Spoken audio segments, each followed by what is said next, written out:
All right. We're going to go to something a little more fun. Attraction and love. Why we're attracted to who we're attracted to. The first bit of this we have talked about already. Mirror exposure. Anybody remember mirror exposure effect?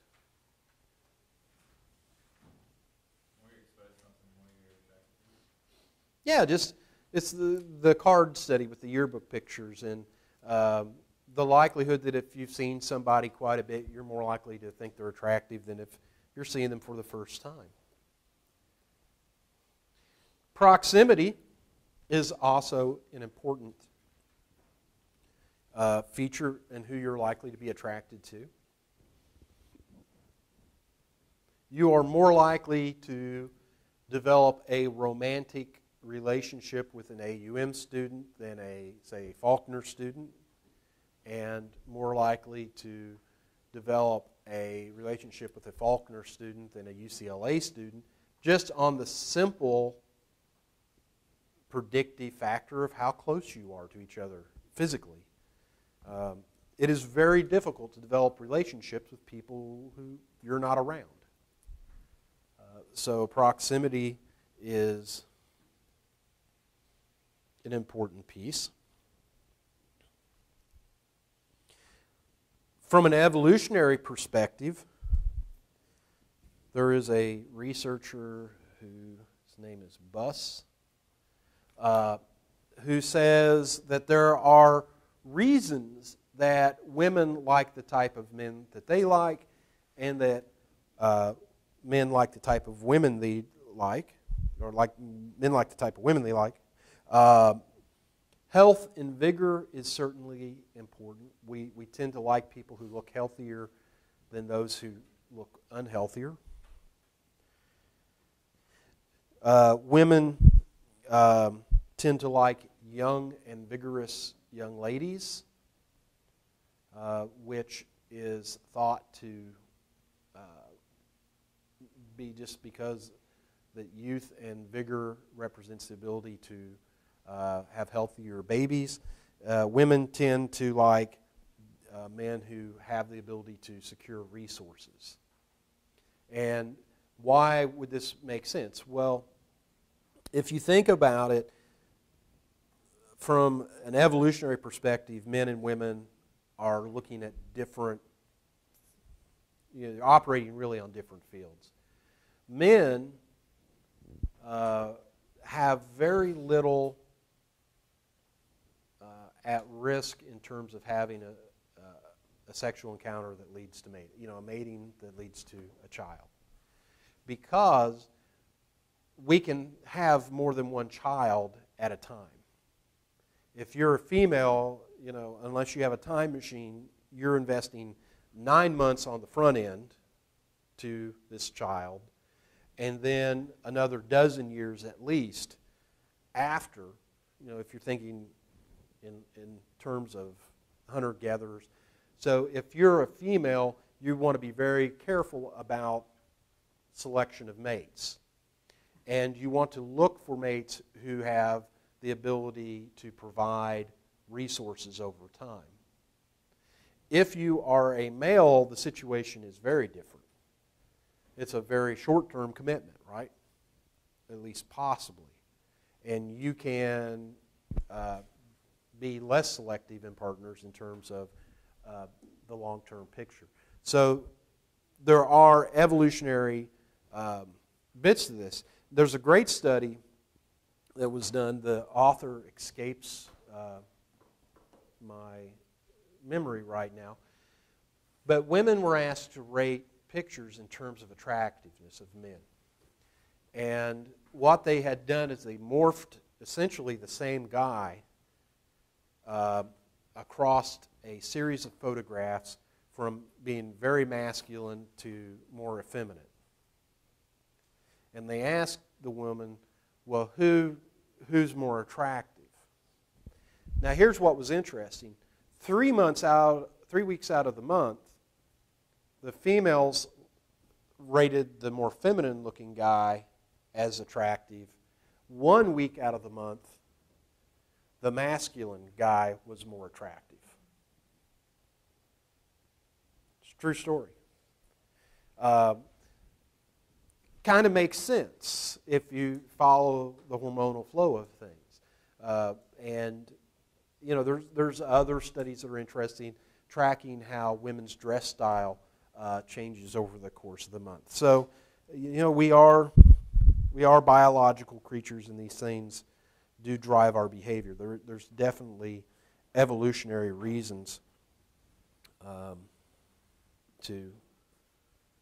Whoops! Up in here. Oh, that's just peachy.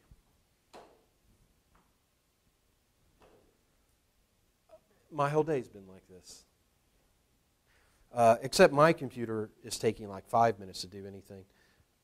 Hopefully this. So the average faces we talked about.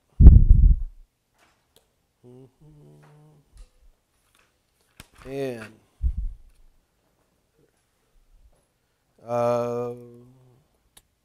liking and loving, proximity. We like people who are more similar to us in terms of social outlook, religious outlook. We tend to end up, those couples that tend to make it over time tend to come from similar socioeconomic status. And even when you're looking at something like interracial or interfaith marriages that are successful, if you start to look, there are other factors which they are very similar that that lead to the stability of the pairing. And so it turns out that this notion of opposites attract, not really true in the big picture. If you're looking at people, oh, they couldn't be more different. If you look at the big picture, normally, if it's a couple that's been together any time, not a fling, but a couple that's been together any amount of time, you'll see that they have reciprocal values. And finally, I know you're anxious to go, but this is our last slide. By the way, we're going to do the development chapter. Please read that for Wednesday. Sternberg's theory of love, romantic love. Your book doesn't really talk about this too much, but I like it enough that I'm going to tell you about it. At least I don't remember him talking about it too much. So what Sternberg said was that there were a couple kinds of love. There was passionate love, which is the intense emotional state characterized by longing and passion and so forth. Not real high necessarily in commitment. This would be the hookup, right? The booty call. Compassionate love, he says, is characterized by trust and companionship. There's increased commitment, there's strong commitment, but there might not be so much passion. And in his configuration of things, and you know, you can kind of take this as for what it's worth. You can imagine, well, crap. Well, don't imagine crap, but I'll have to read. I don't know why this chops things up sometimes. You can imagine a triangle with passion on one side, commitment on the other side, and intimacy below. And so where you would end up between these three components would determine the stage of love you're in or the type of love you have. So if you had high commitment and high intimacy, you would have a very compassionate sort of love, but not one with necessarily much passion.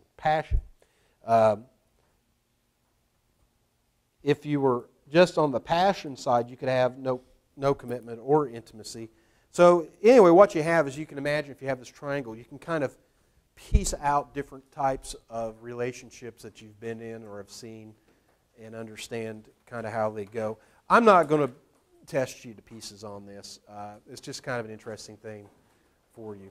So next time, God willing, in the Computer Works, we will pick up the developmental chapter. Remember, quizzes, the clicker quizzes can and will happen at any time. So please, I'll give you a moment to catch up with that.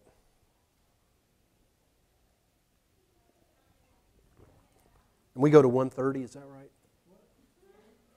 No? Oh, okay. You already didn't make it. All right. Moving on. This bluish structure up here is where we're headed next. This is the back part of the curved part is going to be the fornix, but moving forward, we're going to get into the basal ganglia. The basal ganglia are important in the production of planned movement.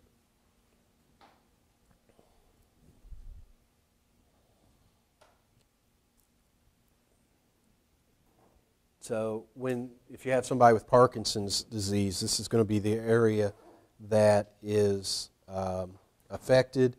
Huntington's is also a disease that affects that area. There's a structure up in that area called the nucleus accumbens that's going to be important to us this semester, so it's worth remembering. It's involved in the reward of behaviors and wanting of behaviors. It's an internal reward system. It's involved in wanting. So if you are like a sports player and you've been working, say, on your golf swing and you get the golf swing perfect and everything's just right and you feel real good about that, that is the nucleus accumbens firing. When you have romantic relations with someone, that is the nucleus accumbens firing. When you are taking heroin,